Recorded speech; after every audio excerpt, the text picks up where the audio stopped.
Hey guys, welcome to Angie Reacts. So today is a day in the life of a drug addict.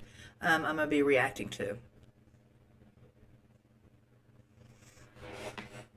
Essentially, the drug that is potentially killing you, if you stop doing It's saving me. It's twisted, but it's saving you as well. It's definitely not saving her.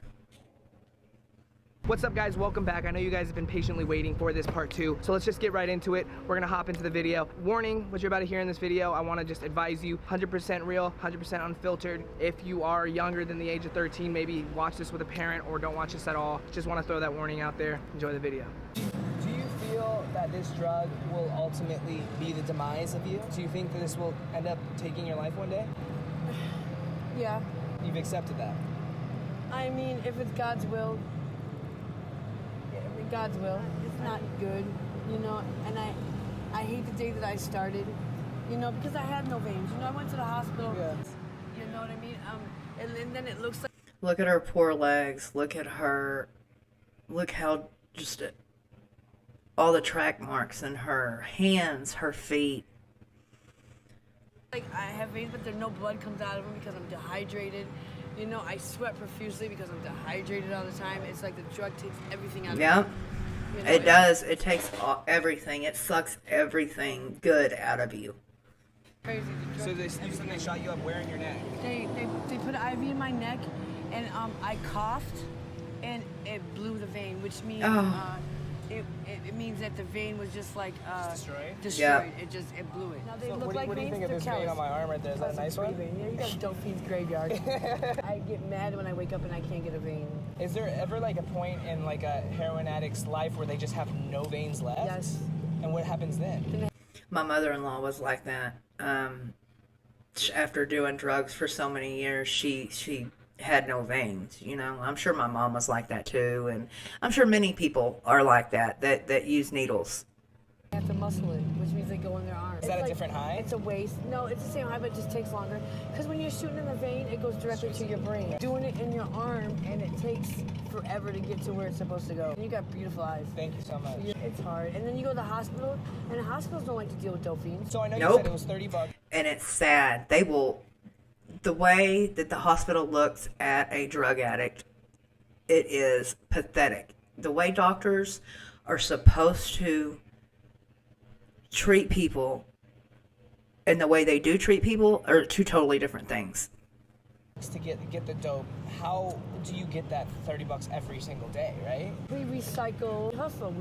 I panhandle, we recycle, I fly a sign. I don't prostitute no more, thank God. I started when I was 14 years old. That's when you started doing Yeah, and I loved it Man. at first, but the thrill of going out but I've also been in a lot of messed up situations. God gave me a gift, and was able to talk my way out of situations. I'm one of the 4 survivors of the Hillside Strangler. Serial murderer. No way. You have to Google Wow. research on that. it. Yeah, no, it's not fun going out there and selling your body for $20 or $10 and letting the guy do whatever he wants to do to you. So But that's what you had to do. That's what I had to do. Is that how it worked? Like it would be like $10? Because when you get sick from dope, you're going to do whatever you got to do to get that money, to get your dope. You can do whatever you want. I've done everything. You know what I'm saying? But I had to because I had to get my fix. Next fix. It's what I did. So, you know? I'm sorry, you said you were prostituting at 14? Yeah. So you were like sleeping with grown men at 14 Grown years men old? at 14 years old. And did they know Wow. you were 14 years Of old? course. Of course. A lot of sickos out there. Yeah, there are. For whatever reason, they like young girls. I hate to see young girls now selling their body because they're like, oh, I get my man, my man, he does everything for me, dummy. You're doing it yourself. Yeah. You're the one making the money. He's not doing Yeah. anything for you. What's he doing for you? He doesn't bail you out of jail. You get arrested for prostitution, you got a so-called pimp, but he's not bailing you out of jail. How much were you making a week? It all depends. I can tell you, I can remember when I used to work on Craigslist in 2003. This is all I can remember how much I made. My first week on Craigslist, I made like $1,800. First week. No, I did things that, See, now they have like this fan page or fan mail, or I don't even know what it is, but I'm sure they still do it on Craigslist too. brought money. So, well, I did what they would call a freak. What's that? That's anal. And how much would you 200 an hour. It was like Wow. 150 a half hour, 200 an hour, and then everything was extra, like just speak Greek, as they call it. Ow. That's all I can say about that. Oh. Was like an extra $500. They had to pay me $200 just to come for an hour, and then, you know, like if they wanted to do Greek, that was an additional $500. And then fantasies and fetishes and girlfriend-boyfriend experience and, you know, things like that. So there's actually like a whole underground world. You know, if you look at her, she just looks so tired. She looks so tired and just worn the heck out.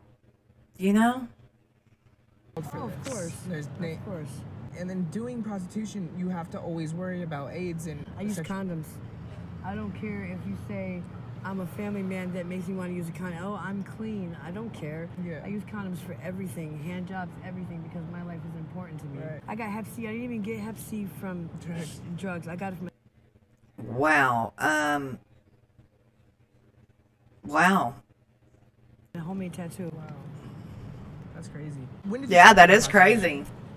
And when I got with Caffeine, So 4 years ago, he wanted me for me. Yeah. And he said, I thought you got Hep C from needle use, but I guess a tattoo would be needle use, right? Yeah. I'm the man in a relationship. You know, you're my backbone. I'm supposed to take care of us.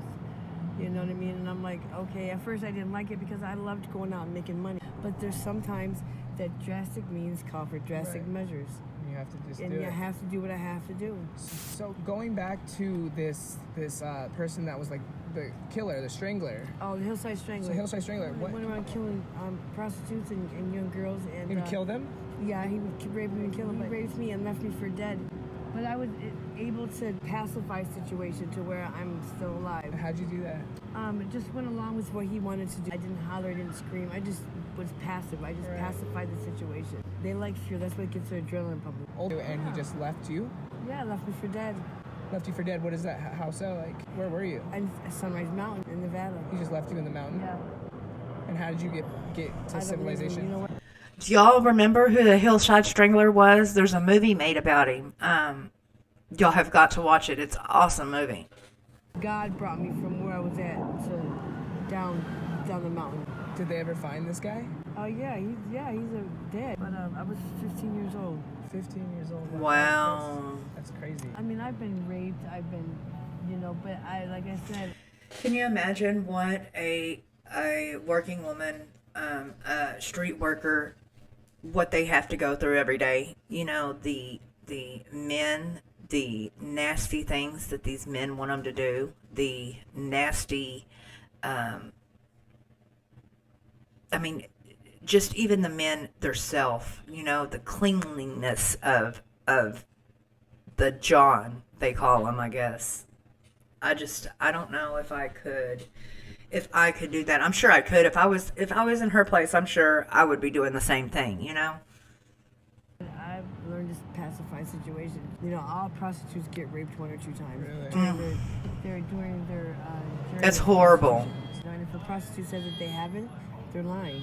My first and true love is heroin. So, Yep. How do you... When you do heroin or you do any kind of drug, that is what you love.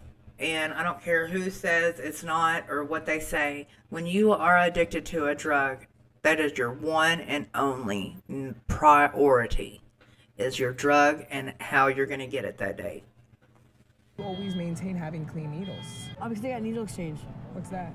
Where you go downtown on 4th and Town, for anybody that wants to know. Yes, they should have these everywhere, I believe. Needle exchange, or it keeps fresh needles, clean needles. You know, it prevents HIV, the spread of Hep C, just different diseases that you would get from using dirty syringes.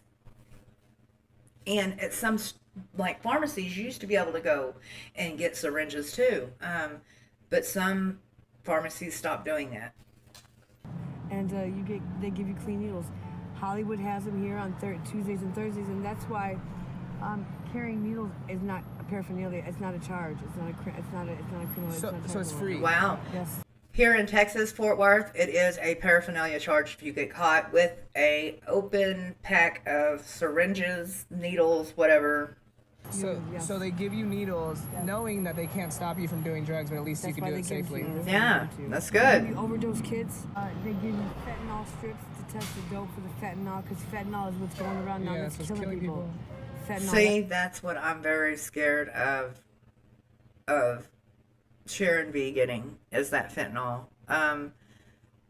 You know, anybody that does heroin, that fentanyl is not. Look at Tommy D, and he goes down there on Kensington, and it's just everybody down there just pumped over. I mean, can you imagine how much fentanyl they got running through that place? That's what's going on here in Hollywood, and they love that fentanyl out here. I just had a friend 2 weeks ago OD of fentanyl. God. 0.1, like just like nothing. Yeah. And he died. No way. So a lot of your friends that maybe you do drugs with you, have they died? Oh or? yeah, a lot of my dope fiend friends, as we call them, have passed away. Our disease is so sickening that when someone ODs, one of the first things we say is, "Oh my God, who was it?" And then where'd they get the dope? Because the dope is good. That's why. Because the dope's so good, they overdose. Well, maybe they can go get the dope and not do as much and get actual high off of it. So that's the sickness of our disease. We're like, where'd he get it? Because of, you know, I mean, if it was that good, we want it. Yep, That's how exactly. sick This disease is so fucking sick. For example, is. let's use the name Alex. Alex just died from an OD. I'm of gonna dope, want to be like, oh man, You but want- where'd he get the dope? and then you want the same Yeah, I drug want to that know where killed he got him. it because that's the sickness of the disease. That's how sick it is. You know what I mean? Yeah, we're sad that he died, but fuck, I want the dope he had. Yeah. You know, if I see somebody nodding out, When you are, again, when you're an addict, you don't care who dies. I mean, they might be your friend. They could be your closest friend. Shoot, it could be your mama. And your mind don't let you care. and I know they're not, I'm like, damn, where'd you get that dope? You said you shot up this morning. When is the next time you're gonna do it In a again? little while. Probably after I get a room. Once I'm inside because the police is too hot. Yeah. And I don't like shooting dope outside. It's too hard. Yeah. There's too much to go with it. You gotta watch the police and then, you know, and it's hard for me to get it. It's hard for me to do it because I don't know veins. So Well, you shouldn't be shooting dope outside where people can see you and kids, and that's one thing I do not agree with. I think that, you know, if they're going to shoot it in your own private area, somewhere where people can't see you, people can't watch you, kids can't see what you're doing. So it's like a little process. yeah, it's a process. You might be an addict, but others ain't, and they shouldn't have to watch you shoot up in the streets. And I gotta cook the dope up and Yeah. too much. Yeah. Hey, okay, so we've filmed for a long time. I Yeah, really I appreciate enjoyed you it. sitting down and talking to me. I mean, I have your contact information now. I want to make sure you're okay. Like, Yeah. obviously, you can't stop I you from appreciate it. using, but at least we can. One day I want, you know what? One day I will. One day when you know, When she's ready. I'll get so tired of it. Hopefully, Yep. hopefully I'll get tired of it before it's too late. Yeah, and hopefully we'll be here to witness you Yeah. getting past it. I But appreciate it. Sandra, I appreciate you being on the I channel. appreciate you letting me to talk. Thank you for sharing your story. I know this has been super interesting for me, and I bet all the viewers as well. So if you guys Awesome. love this video, please smash the thumbs up on it. Well, guys, so what do y'all think about it? What do you think about what it does to you? What it does to your brain? What it does to your body?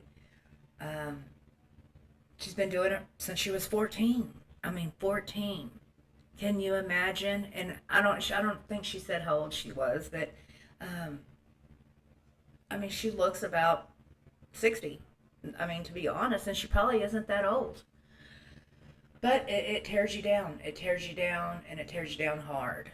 Okay, guys, so I'll put the link to his channel in the description if y'all want to go check out any more of his videos. And if y'all are new to the channel, if y'all could push the subscribe and the like and the notification bell, because you get the notifications for my upload videos and my lives. Okay? Thanks for watching.